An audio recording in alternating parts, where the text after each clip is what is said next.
Good morning বন্ধুরা, কেমন আছো তোমরা সবাই? আশা করছি সবাই ভালো আছো, আমিও ভালো আছি। তো আমার ব্লগে সবাইকে স্বাগত। তো এখন বাজে সকাল 9:30। তো আমি এখন থেকে ব্লগটা শুরু করলাম। তো বন্ধুরা দেখো, আজকে বৃহস্পতিবার, ফুল আনতে গেছিলাম, ফুল টুল নিয়ে এসে তো এখানে ঠাকুরকে পুজো দিয়ে দিয়েছি। চলো এবার আমি রান্নাঘরে চলে গেলাম। তো তারপর এসে তো দেখো এদিকে আমার পুজো দেওয়া হয়ে গেছিলো, সেটাই তোমাদেরকে দেখালাম। বন্ধুরা চলে এসেছি রান্নাঘরে, দেখো দুধ দিয়ে গেছে কাকু। তো চলো দুধটা ছেঁকে জাল দিয়ে দিই।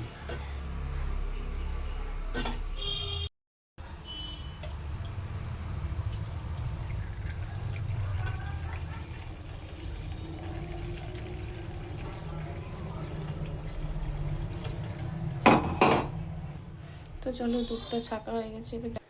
তো এদিকে দুধটা জাল দিতে বসিয়ে দিয়েছি, আর এদিকে করে নেব চা। কালকের কিছুতে দুধ ছিল, তো বাসি দুধ তো আমি ছেলেকে খাওয়াই না, সেই কারণে দুধটা জাল দিয়ে কিছুটা রেখে করে নেব চা। ঠিক আছে, তো চলো চা করে নিই, তারপর তোমাদের সঙ্গে আবার পরে কথা হচ্ছে, তখন আসবো চা খেতে খেতে। ঠিক আছে, এই দেখো চা নিয়ে চলে এসেছি। চলো চা খেয়ে নিই, খেয়ে নিয়ে তোমাদের সাথে আবার কথা হবে।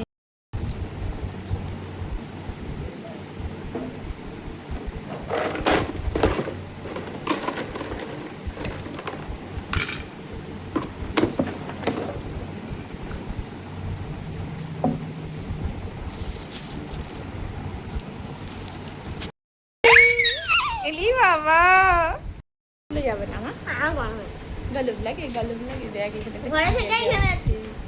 টি। এই দেখো আমার টুনটুনি বাবারা চলে এসেছি। টুনটুনি বাবাদের কথা খুব করি। হ্যাঁ ভালো করে বাবা, তোমার আবার ফোন লাগবে নাকি বাবা? হ্যাঁ হ্যাঁ বাবা, টাটা করে দাও, টাটা। বন্ধুরা সকাল সকাল আমরা ভাত খেতে বসবো। সকালের তো খাওয়া দাওয়া হয়ে গেল। চলো এবার দুপুরে রান্নার জন্য কি রান্না করি চলো তোমাদের সঙ্গে শেয়ার করবো। বন্ধুরা এই দেখো রান্নার জন্য বসে গেছি। কি বাবা কে দিল সামনে দিক তো ঠান্ডা আছে।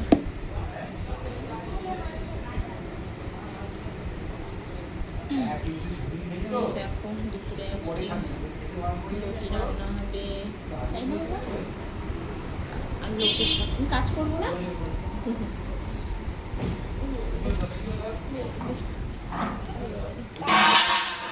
ঠিক আছে চলো টাটা কেটে আমার পরে কথা হবে রান্না করার সময়। গুড ইভিনিং বন্ধুরা, কী করছো তোমরা? সেই দুপুরবেলায় আসা হয়েছিল, তখন সবজি কাটছিলাম। তো তারপর ভাবলাম রান্না বান্না শেয়ার করবো, কিন্তু এত তাড়াহুড়োর মধ্যে ছিলাম তো ক্যামেরা ধরার মতো সময় পাইনি একদম বন্ধুরা। তো রান্না বান্না সেরে নিয়েই রান্নাঘর পরিষ্কার করে গিয়ে ওদেরকে খাওয়ালাম। মানে সবজিকে কাটতে কাটতে ওদেরকে আগে স্নান করিয়ে তুললাম, তোলার পর তারপর রান্না বান্না তাড়াতাড়ি সেরে নিয়ে ওদেরকে খাওয়ালাম। ছোটো তো অনেক দেরি হয়ে গেছে, 1:30 বেজে গেছে। তো তার জন্য ওদেরকে খাওয়ালাম, সেই কারণে একদম ভিডিও করা হয়নি। কারণ একজন বাবার ফোন নিয়েছে আর একজন আমার ফোন নেবে, তো ভিডিও করবো আমি ভিডিও, সেই কারণেই আর করা হয়নি। তো তারপর আমার নিজের খাওয়া হয়ে গেছিলো, তো সেই সময়টাও ক্যামেরা ধরতে পারিনি। তো তারপরে একটু শুয়েছিলাম 1 ঘন্টার মতো। তো শুয়ে টুয়ে নিয়ে একটুখানি ঘুমিয়েছিলাম। তারপরে কটা বাসন ছিল, ওটা বাসন রান্নাঘরে গ্যাসটা মোছা বাকি ছিল, ওটা মুছলাম।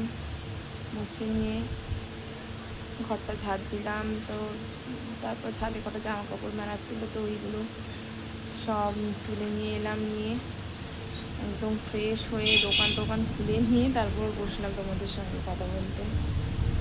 তো এই দুপুরবেলা এত কিছু হয়ে গেছে, তার মধ্যে আর আসা হয়নি। কারণ কী বলো তো, বাচ্চা থাকলে তো সেরকমভাবে ভিডিও করা হয় না। তো তাও চেষ্টা করছি একটু করার, যতটা পারি। তোমরা একটু ভালোবাসা দিও বন্ধুরা। আর এই এখন একটু বসেছি দোকানে, ছোট্ট ছোট্ট দোকান আমার ছোট্ট দোকান, তোমরা তো আগেও দেখেছো। তো চলো আবার একটু দেখিয়ে দিই আজকে। এই দেখো, দেখেছো, এগুলো আমার কাজের জিনিস, সেলাইয়ের। এই ছোট্ট খাট্ট দোকান আমার। ঠিক আছে, এই তো বন্ধুরা নিয়েছি আটা, সন্ধ্যাবেলা এসে সন্ধ্যাবেলার পরে। তো এখন অনেক রাত্রি হয়ে গেছে, তো কাজ করছিলাম, তো ভাবলাম যে না বন্ধুদের সঙ্গে কথা বলি। তো এই দেখো শাড়িটা লাগাচ্ছি পাড়, ঠিক আছে, তো লাগিয়ে নিই, তারপর আবার আসছি, আবার কথা হবে। তো বন্ধুরা রুটি করে নিয়ে ঘরে চলে এসেছি।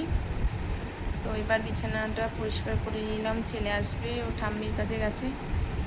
তো এলে খাবো, খেয়ে দিয়ে ওদেরকে খাওয়াবো, খাইয়ে দাঁড়িয়ে শুয়ে পড়বো। তো আজকের মতো এতটাই, সবাইকে জানাই শুভরাত্রি, সবাই ভালো থেকো, সুস্থ থেকো, টাটা।